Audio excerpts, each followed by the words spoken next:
Graça e paz, irmãos. Hoje eu vim deixar uma palavra bem rápida para vocês. Eu vou tentar ser o mais breve possível, porque não é só uma passagem, né? É uma dica que eu tenho para vocês, que todo ano eu faço e acredito muito nisso. E quero passar para vocês, né? Porque tudo que é bom também é bom a gente repassar para o outro, né? Não reter só com a gente. Todo ano, toda virada de ano, eu peço a Deus uma palavra de direcionamento para o ano que está vindo. Por exemplo, quando foi a virada de 2023 para 2024, eu pedi para Deus uma palavra de direcionamento para o ano de 2023. Quer dizer, que a gente estava no ano de 2022. E eu pedi a Deus uma palavra de direcionamento para o ano de 2023, um lema para o ano de 2023. E Deus sempre dá por meio da sua palavra. É assim como Ele faz comigo, mas tem diversas pessoas que fazem de diversos modos. Tem pessoas que Deus fala no Espírito, a passagem, entendeu? Mas comigo é por meio da palavra de Deus. Então, vamos lá. Eu senti no meu coração de compartilhar com vocês isso, para que alguns de vocês possam fazer o mesmo também, porque está no início do ano, tem como você fazer isso ainda, a gente está no primeiro mês do ano de 2024, quem se sentir à vontade para fazer, vai ser uma bênção, né? Porque é mais uma experiência que você pode ter com Deus, né? E o lema de 2023, né? O lema de 2023 que Deus me deu foi: tudo torna-se de mesma importância diante do propósito de Deus, pois apenas o propósito de Deus é maior. Eu vou repetir mais uma vez. Tudo torna-se de mesma importância diante do propósito de Deus, pois apenas o propósito de Deus é maior. Olha que forte. Está dizendo que tudo tem a mesma importância quando se trata do propósito de Deus. Apenas o propósito de Deus ele vai ser maior. Essa foi a palavra que Deus me deu na virada do ano de 2022 para 2023, né? Deus me deu essa palavra no dia 2 de janeiro de 2023, no segundo dia do ano, né? E a passagem, eu orei ao Senhor, agradeci a Deus por mais um ano, a palavra do ano passado, agradeci a Deus por mais um ano e falei: Senhor, me dá uma palavra de direcionamento para esse ano. Eu sei que todas as igrejas vão ter uma palavra de direcionamento para esse ano que está vindo, né? Mas, assim como Deus tem uma palavra de direcionamento para todas as igrejas, Deus também tem uma palavra de direcionamento para você, se você buscar, né? E eu pedi a Deus: Senhor, me dá uma palavra de direcionamento para o ano de 2023 da minha vida. Fala comigo, me dá uma passagem, me dá uma palavra de direcionamento para esse ano. E Deus me deu Marcos capítulo 3, versículo 31, do versículo 31 ao 35, que diz assim: Então chegaram a mãe e os irmãos de Jesus, ficando do lado de fora. Mandaram alguém chamá-lo. Havia muita gente assentada ao seu redor, e lhe disseram: Tua mãe e teus irmãos estão lá fora e te procuram. Quem é minha mãe e quem são os meus irmãos? Perguntou Jesus. Então olhou para os que estavam assentados ao seu redor e disse: Aqui estão a minha mãe e os meus irmãos. Quem faz a vontade de meu Pai, este é o meu irmão, a minha irmã e a minha mãe. Olha que palavra forte, né? Então essa foi a palavra que Deus me deu para começar o ano de 2023, o ano passado, né? E Deus tocou no meu coração na mesma hora: minha filha, tudo torna-se de mesma importância diante do propósito de Deus. O propósito de Deus é maior. E o exemplo disso é essa palavra que eu te dei para esse ano. Ou seja, Deus estava me mostrando por meio dessa passagem, assim, eu vou dar vou falar para vocês. A minha mãe tá me chamando no portão, mas eu tô pregando aqui, eu tô falando, eu tô dividindo o pão do evangelho com os meus irmãos aqui. Eu não vou parar tudo que eu tô fazendo, porque a lógica seria ele parar tudo que ele tá fazendo pra dar uma atençãozinha pra mãe dele e pros irmãos dele pra ver o que eles queriam, né? Mas não, ele dá continuidade ao propósito dele, que era pregar, que era semear o reino de Deus aqui na terra. E ele continua. Ele usa dessa situação para ensinar os próprios discípulos, para ensinar a própria multidão que seguia e escutava ele. Ele fala assim, chega nele e fala, olha, tua mãe e teu irmão estão te esperando lá fora. Mas ele fala, peraí, quem é minha irmã, quem é meu irmão, quem é minha mãe? Vocês são meus irmãos, vocês são a minha mãe. Quem faz a vontade do meu pai é minha mãe. Ou seja, ele usa dessa situação para ensinar os discípulos, a multidão que seguia ele também. Ou seja, diante do propósito que Deus me colocou aqui na terra, todo mundo é igual. Não tem essa de mãe, não tem essa de irmão ser mais importante, não tem essa hierarquia de sentimentos. Não tem essa hierarquia no reino de Deus. Quando se trata sobre o reino de Deus, sobre o propósito de Deus, o propósito ele sempre vai ser maior. E Deus mostrou isso para mim, né? Por meio dessa passagem.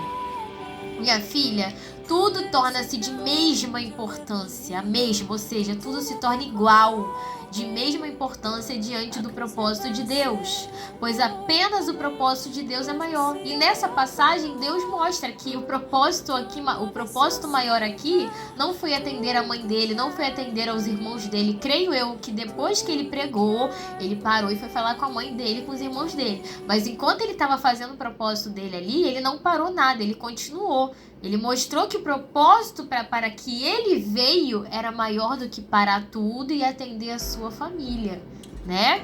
Então tudo se torna de mesma importância diante do propósito de Deus, pois o propósito de Deus ele é maior do que tudo. E Deus me deu um louvor também, né? Porque toda virada de ano, além de eu pedir uma palavra de direcionamento, eu peço também um louvor para confirmar a palavra que ele me dá para esse ano. E o louvor que ele me deu foi do grupo Gospel Central 3, tudo a ver com ele. Quem quiser pesquisar depois e escutar, esse louvor é uma bênção, né? E enquanto eu estava orando ao Senhor, olhando essa passagem, veio esse louvor ao meu coração. Tem tudo a ver com ele, né? E tem uma parte que ele fala assim, tem tudo a ver com ele eu sei para onde eu devo ir, e mesmo se eu me abalar, a sua mão vai sustentar tudo que há em mim. Um alinhamento espiritual tremendo. Primeiro o Senhor fala que o propósito, tudo se torna de mesma importância quando se tem o mesmo propósito. E o louvor que Deus me deu para confirmar essa palavra para o ano de 2023 tem tudo a ver com ele, ou seja, tudo é sobre ele, confirmando que o propósito de Deus ele é maior, tudo é sobre ele, né? E quando Deus me deu essa palavra, eu senti um aperto no meu coração de que junto com essa palavra iriam vir renúncias, iriam vir separações, dores, porque se tudo vai ter a mesma importância diante do propósito de Deus na minha vida, é porque tem estruturas que Deus vai mexer, que Deus vai abalar. E isso me deu um aperto no meu coração, só que eu não imaginava o que viria pela frente, né? E Deus me deu diversas lições por meio dessa passagem que eu quero compartilhar com vocês. Eu sei que o vídeo está extenso, mas o Espírito Santo não tem ele não se enquadra em quadrado de horários, né? Então vamos lá. A primeira lição foi por meio dessa passagem que o Espírito Santo me deu em Marcos 3, do 31 ao 35, né? Deus me deu essas lições. Não existe acepção de pessoas para Jesus. Todos somos um só quando se está no mesmo propósito. O que é você estar no mesmo propósito? É você seguir a vontade de Deus. Isso é você estar no mesmo propósito. É você estar enquadrada, atrelada, alinhada à vontade de Deus. Isso é estar no mesmo propósito, né? E a primeira lição é: não existe acepção de pessoas no reino de Deus quando se está no mesmo propósito. Deus poderia falar: poxa, minha mãe, eu vou parar tudo para atender ela, eu vou parar tudo para atender o meu irmão. Mas Deus não fez isso. Jesus não fez isso. Jesus mostrou: olha, pode ir esperando aí que eu tô pregando. E eles também são meus irmãos. Eles têm a mesma importância que vocês têm na minha vida. Não tem essa de que você é minha mãe, você é minha irmã, você é meu pai. que vai ter uma importância diferente, não. Eles são meus irmãos em Cristo Jesus, eles estão no mesmo propósito que eu. Então, não existe acepção de pessoas. Todos somos um só quando estamos no mesmo propósito, que é a vontade de Deus. Então, essa passagem nos mostra isso. Segunda lição: a verdadeira família é aquela que te leva, é aquela que busca a vontade de Deus junto contigo. A família em Cristo Jesus te aproxima do propósito. Essa sim prevalecerá até a eternidade, né? Porque a salvação ela é individual e você não sabe quem vai ficar, quem não vai. Mas a verdadeira família, ela vai ser eterna. Ela vai te aproximar do propósito do Senhor. Ela vai ser eterna, ela vai prevalecer até a eternidade. E Jesus nos mostra isso, que a verdadeira família, ele fala: quem são minha mãe? Quem é minha mãe? Quem é o meu pai? Quem é meu irmão? Meu pai, minha mãe, meu irmão são vocês que fazem a vontade do meu pai. Olha que quebra de paradigma, quebra de padrão que Jesus nos dá, né? Tipo, família não é só sangue, família não é quem só te gerou, família não é só sangue, mas é quem faz a vontade do meu pai. Jesus quebrando mais um padrão, mais um paradigma. Então, assim, ele nos mostra que a verdadeira família é aquela que te aproxima do propósito do Senhor, é aquela que faz a vontade do Pai. Essa família que vai prevalecer até o fim, é a família que te aproxima de Cristo, é a família que vai te levar, que vai permanecer até a eternidade. Terceira lição: apegue-se à vontade de Deus, porque é essa vontade de Deus que vai te dar força no processo, né? Aqui, para Jesus chegar e falar: olha, vocês são minha mãe, meu pai é quem faz a vontade do meu pai. Vocês que são minha família, vocês que fazem a vontade do meu pai. Para ele virar e falar uma coisa dessa, ele amava a mãe dele também, porque ele era homem. Ele veio como carne nesse mundo também. Então, assim, para ele falar algo assim, ele precisava estar muito desapegado das coisas terrenas. Ele precisava estar muito desapegado, assim, do que ele iria deixar nesse mundo. Então, apegue-se a Deus, porque é se apegando a Deus que você vai ter forças para renunciar à carne, para renunciar, para negar a si mesmo. É se apegando a Deus que você vai conseguir. Jesus falasse para você: ó, larga essas redes e vem e siga-me. Ah, mas o meu pai, minha mãe, meu irmão, meu papagaio, isso aqui que eu vou fazer. Negue-se a si mesmo, vem comigo. Então é se apegando a Deus que você vai ter força para fazer isso, para seguir em frente com o seu chamado, né? E quarta lição, nossa, tem 7 lições. Quarta lição é: todos tinham a mesma importância para Jesus diante do propósito, né? Isso aqui eu já falei, todos tinham a mesma importância para Jesus. Quando chega para Jesus e fala: ó, tua mãe tá lá na porta te esperando, ele vai falar: ó, quem é minha mãe, quem é meu irmão? São vocês que estão ouvindo a minha palavra, que faz a vontade do meu pai. Ou seja, para Jesus não tinha essa coisa de: é mais importante, meu irmão é mais importante, minha tia é mais importante. Não. Para Jesus todo mundo tinha a mesma importância, porque ele veio para um propósito, né? Quinta lição: as respostas de Deus, elas não são óbvias e elas não são de acordo com os padrões estabelecidos no mundo. Como assim? As respostas de Deus, elas não são óbvias, né? Porque ele fala assim, ele pergunta: quem é minha mãe, quem é meu pai? Ele pergunta isso para a multidão vai responder: tua mãe, teu pai, teus irmãos são aquele ali que estão te chamando lá, que estão lá fora te esperando. Mas não, ele dá uma resposta completamente fora do padrão. Ele vai e fala assim: minha mãe, meu irmão, são vocês que fazem a vontade do meu pai. Então não ache que Deus vai te dar respostas óbvias, porque nosso Deus não é um Deus de coisas óbvias, não é. Ele é um Deus de mistério, é um Deus de revelação. Então as respostas de Deus não são óbvias, elas são de acordo com os padrões estabelecidos. Elas não são de acordo com os padrões estabelecidos no mundo, elas são de acordo com o padrão estabelecido nos céus. Porque nos céus não existe exceção de pessoas, no céu não existe hierarquia de importância e de sentimento, né? Nos céus somos todos irmãos, porque é assim que ele se dirige à mãe e ao irmão dele aqui na terra, né? Quem faz a vontade do meu pai é a minha família. Então as respostas de Deus não são óbvias, né? Lição 6. Ao pensarmos que já sabemos a resposta de algo, somos presos ao nosso próprio entendimento. E acaba que isso nos distancia do propósito da vontade dele que é revelada. Ou seja, quando nós pensamos que já sabemos a resposta de Deus, que nós já sabemos o que Deus irá falar, nós estamos presos no nosso próprio entendimento.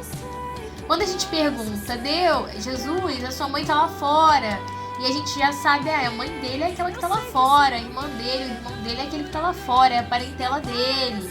Quando a gente se prende ao nosso entendimento de saber, de achar o que Deus vai falar, a gente se prende ao nosso próprio entendimento. E isso acaba dificultando que o propósito de Deus seja revelado em nossas vidas. Porque quando nós nos fechamos ao nosso próprio entendimento, nós temos dificuldade de enxergar aquilo que Deus tem falado conosco. Entende? Se a gente ficar pensando, não, só a mãe de Jesus era só Maria. Não, o irmão de Jesus era só fulano. Não! Jesus amava todos igualmente. Para ele não tinha diferença nenhuma. Não tem uma parte na Bíblia que fala que Jesus amou mais alguém. Não tem. Jesus amou... Não tem. Então, ele nos mostra que nós não podemos ficar presos ao nosso próprio entendimento, de que nós achamos que Deus só age de uma maneira, que Deus só fala de uma maneira. Deus, ele não está numa caixinha, como a gente tem essa mania de enquadrar as pessoas em caixinhas, estabelecer as pessoas em padrões. Deus está fora dos padrões que nós estabelecemos, né? E quando a gente tenta enquadrar Deus em uma coisa que ele não está, enquadrar ele no nosso entendimento, na nossa razão, quando a gente tenta compreender Deus, a gente somente se afasta dele, porque isso nos impede de enxergar a beleza do seu propósito, nos distancia da vontade de Deus, que a vontade de Deus ela é revelada, né? Ela é revelada. E por último, a 7ª lição é: Jesus não parou os seus ensinamentos para ir atendê-los imediatamente, mas usou dessa situação para ensiná-los. Foi assim como os discípulos no barco. Jesus não se apressou em acalmar a tempestade e nem andou correndo sobre as águas. Jesus usou daquela tempestade que estava acontecendo no mar para ensiná-los sobre fé, para ensiná-los sobre a pequena fé que nós temos, para ensiná-los sobre como nós precisamos caminhar pela fé e não pelo que vemos. Jesus não parou a tempestade primeiro. Jesus primeiro ensinou eles, mostrou a eles: espera aí, eu vou ensinar dessa tempestade, depois eu acalmo a tempestade, mas primeiro eu vou ensinar elas para que vocês entendam que é preciso caminhar não por vista, mas sim por fé, né? E é isso, é a 7ª lição, que Jesus, ele não parou os seus ensinamentos para chegar, eu vou lá atender minha mãe, tá? Porque minha mãe já é de idade, porque minha mãe, ela tá num nível de importância muito grande na minha vida, ou a minha família, então eu vou parar tudo que eu tô fazendo aqui para Deus, para ir lá atender eles. Não, Jesus não fez isso. Jesus usou dessa situação da mãe dele chamar ele para ensinar, para pregar sobre isso e nos dar um lindo aprendizado, né? De que o importante é o propósito, de que o propósito, diante do propósito, quando se trata do propósito de Deus, tudo tem a mesma importância, né? Então essa foi a palavra que Deus deixou para mim em 2023 e eu posso dizer com toda a certeza do mundo que ela se cumpriu na minha vida. Não foi nem um pouco fácil, não continua sendo fácil enxergar que o propósito ele é maior do que tudo, porque como as pessoas que me acompanham aqui no Serei Contigo já sabem, que me acompanham em outros lugares também, que eu perdi o meu namorado pro câncer e nunca vou entender isso, mas diante disso tudo, diante de tudo que eu vivenciei ao lado dele, diante de tudo que eu vi, que eu escutei, eu vi que o propósito foi maior do que tudo. O propósito de Deus foi estabelecido. A última palavra quem deu foi o Senhor, não foi o médico. Que é tudo sobre Ele. É tudo sobre Deus, né? No final das contas foi tudo sobre Deus. Ou seja, se cumpriu a palavra que Deus me deu no início do ano de 2023, eu nunca iria imaginar que seria algo do tipo. Eu nunca iria imaginar que fosse algo assim. mas Deus me mostrou que tudo se torna de mesma importância diante do propósito de Deus. Que eu poderia chorar, continuar sofrendo, que nada iria mudar, porque Deus já tinha um plano, já tinha um propósito muito maior na vida do meu namorado, que infelizmente veio a falecer, né? Então tudo se tornou de mesma importância na vida do João também. Quando o João enxergou o propósito de Deus na vida dele, ele viu que tudo tinha a mesma importância para ele. Nada mais era mais importante do que a salvação na vida dele, né? Então, o que eu posso dizer, eu trouxe isso para vocês porque eu senti no meu coração, eu sei que o vídeo é longo, mas é um vídeo necessário, é um vídeo direcionado pelo Espírito Santo, e eu deixo esse recado e essa dica para vocês, de quem quiser começar o ano pedindo uma palavra de direcionamento para Deus, sinta-se à vontade. Separa um tempinho, ora ao Senhor, fala: Senhor, me dá uma palavra de direcionamento para esse ano, para minha vida. Eu sei que o Senhor deu uma palavra de direcionamento para a igreja que eu congrego, para isso, para tal, mas eu quero uma palavra de direcionamento para minha vida. Então fala comigo, né? Então, eu deixo esse recado, essa dica para você. Não deixe de buscar uma palavra, um conselho para esse ano de 2024 na sua vida. Porque não tem ninguém melhor do que Deus para direcionar o ano de 2024 para você. E eu te digo com toda a certeza do mundo que Ele não é homem para que minta e tudo que Ele fala se cumpre. Amém?